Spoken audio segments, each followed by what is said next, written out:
This is an introduction to quantum computing. I'm going to focus mainly on the differences between classical digital computers and quantum computer.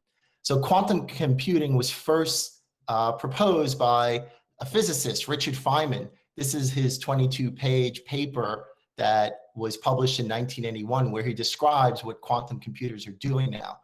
Richard Feynman's a very interesting character. In the 40s, he worked on the Manhattan Project to create the first atomic bomb. He won a Nobel Prize in physics in the 60s. And in the 1980s, he was on the Rogers Commission to uncover what happened to the space shuttle and why it exploded shortly after liftoff. And he's very good at taking complex problems and breaking them down and explaining them to people. So bottom line up front, when it comes to quantum computers, is the good news is they are massively powerful, which makes them ideal for modeling molecules, artificial intelligence, finance. It's even applicable to cryptography. But the bad news is quantum computing is like nuclear fusion. It's not quite practical. It's not quite there yet. But 2020 was a banner year for quantum computers, so I've got a little surprise for you at the end regarding this. So a digital computer will process information in series through a central processing unit. So even a computer with multiple CPUs, those CPUs still need to explicitly coordinate their operations together.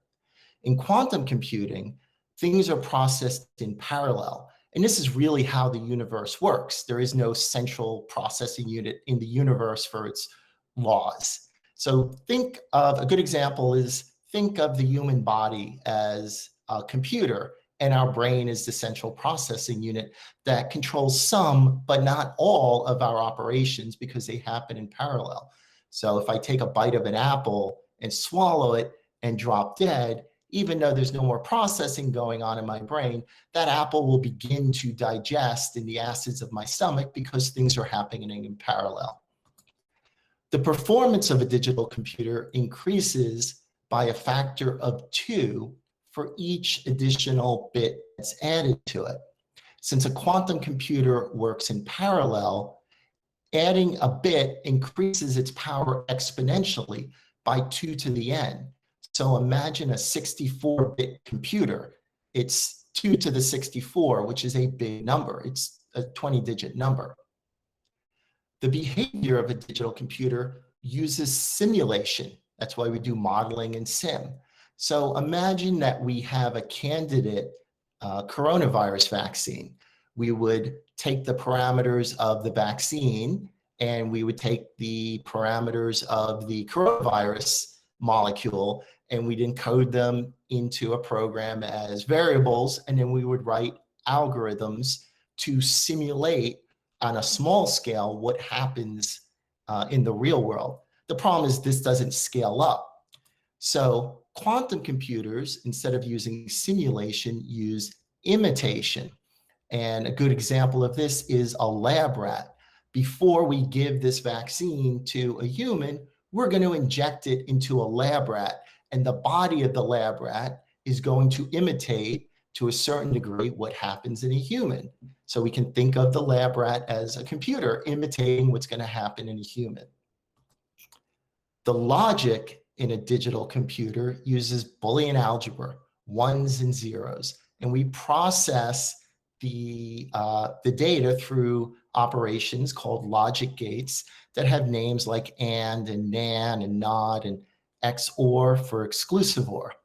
Inside a quantum computer, instead of Boolean algebra, they use linear algebra, also known as matrix algebra, which is multi-dimensional, which is very nice.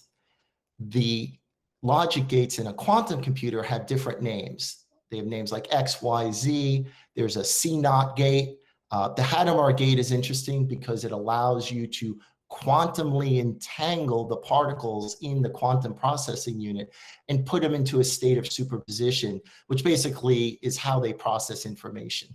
The information in digital computers is stored in bits, which is short for a binary digit, and a bit is either a 0 or a 1.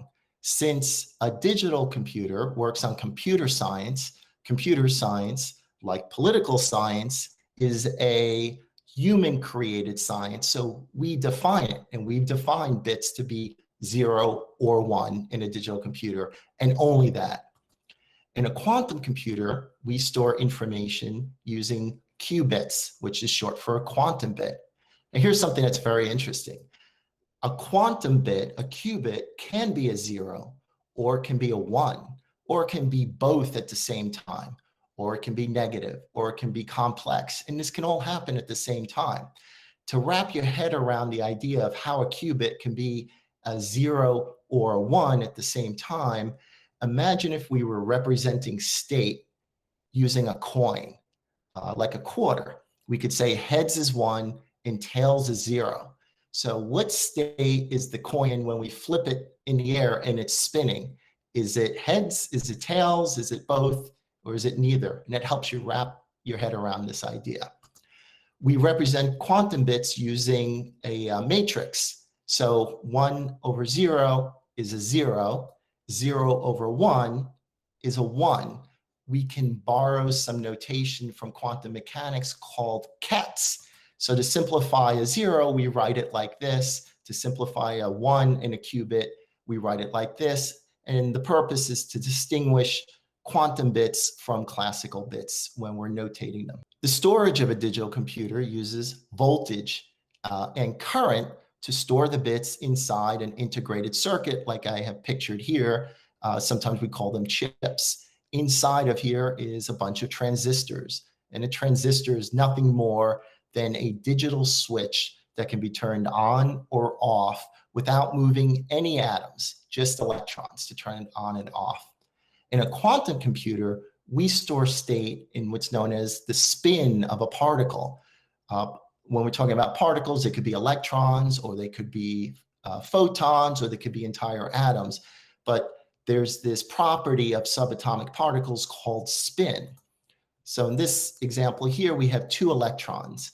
When we look at the electron, when we go to read the state of the electron, it can only be in one of 2 states. It can either be spin up there on the left, where the axis is pointing to the North Pole, or it can be spin down there on the right, where the axis is pointing to the South Pole. So the one on the left we call 0, the one on the right we call 1. The architecture of a digital computer is known as a von Neumann architecture. So it has a CPU, an arithmetic logic unit, a graphics processing unit, and the information stored in the transistors.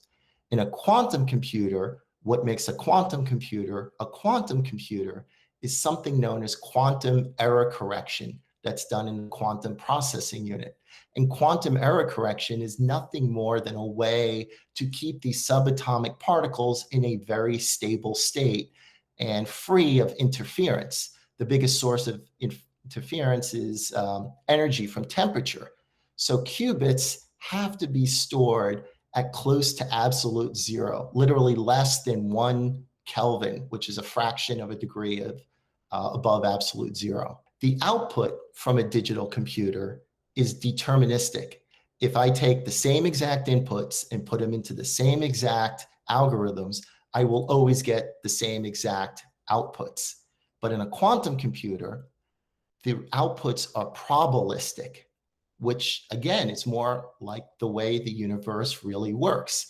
Imagine flipping a coin 10,000 times. If we were to model that, we'd expect 50% heads, 50% tails. But it's always possible that the coin could land on its side. Digital computers are not fully reversible, which means if I give you the output from an operation and I tell you what operation I put it through, you may not have enough information to figure out what all the inputs were. But in a quantum computer, if I give you the outputs from an operation and I tell you what operation I ran it through, you can always figure out all the inputs. So much so that I could take the outputs from a quantum operation, feed them back in as inputs, and those new outputs will represent the original inputs in the first step. This is what a quantum computer looks like. It literally looks like a prop from a science fiction movie set. Those conduits and cables are for the cryogenics to keep it at close to absolute 0. And they're also there to guide microwaves, because we use microwaves to poke at these subatomic particles to encode the programming in them. And this is my last slide. This is a little surprise I was talking about. Amazon actually has a web service called Bracket, where you can write a program and submit it to a quantum computer. And this is an example of the pricing for that. So with that, questions?